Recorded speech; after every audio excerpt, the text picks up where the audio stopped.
Hi everyone, welcome to my channel. நான் உங்கள் ராகுல். இன்றைக்கி எந்த படத்தை பற்றி பார்க்க போகிறோன்னா, நெட்ஃப்ளிக்ஸில் டேரெக்டாக ரிலீஸ் ஆகிருக்க தி எலக்ட்ரிக் ஸ்டேட்டுன்ற படத்தை பற்றி பார்க்க போகிறோம். இதில் யார் நடிச்சிருக்காங்கன்னு பார்த்தீங்கன்னா, ஸ்ட்ரேஞ்சர் திங்ஸில் நடித்த மில்லி பாபி ப்ரவுன் நடிச்சிருக்காங்க. அது மட்டும் இல்லாமல் மார்வல் மூவிஸ் கார்டியன்ஸ் ஆஃப் கேலக்ஸியில் ஹீரோவாக வர கிறிஸ் பிராட் நடிச்சிருக்காரு.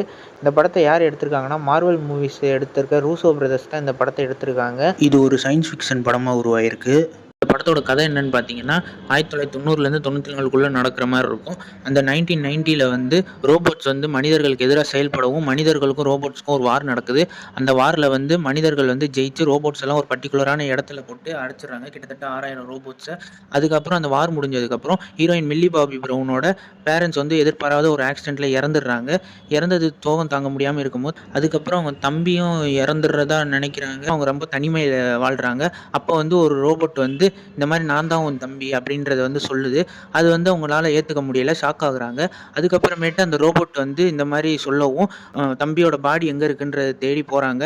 அந்த ரோபோட்டோட உதவியோட மில்லி பாபி ப்ரவுனும் பாடியை தேடி போகிறாங்க, அது எங்கே இருக்குன்றதை தேடி. அவ கூட வந்து யாரெல்லாம் கை கோர்க்குறாங்கன்றது தான் வந்து இந்த படத்தோட கதை.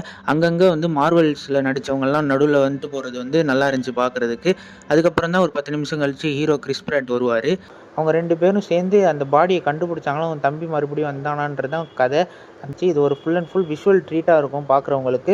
படமும் வந்து ப்ரொடக்ஷன் வேல்யூ சைட்லேருந்து நல்லாவே எஃபெக்ட் போட்டிருக்கிறது அப்படியே தெரியுது. அந்த படத்தில் வந்து ஒரு ரிச்னஸ் நல்லாவே தெரியுது. அதுவும் இல்லாமல் தமிழ் டப்பிங்லாம் சூப்பராக இருந்துச்சு. எல்லா கேரக்டர்ஸ்க்குமே தமிழ் டப்பிங் சூப்பராக இருந்துச்சு.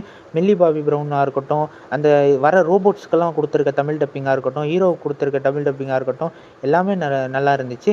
இது வந்து வீக்கெண்டில் பார்க்க ஒரு ஒர்த்தான படமாக இருக்கும். கண்டிப்பாக விஷுவல் ட்ரீட்டாக இருக்கும். இதே மாதிரி நெக்ஸ்ட் ரிவ்யூவில் பார்ப்போம். Stay peace, stay safe.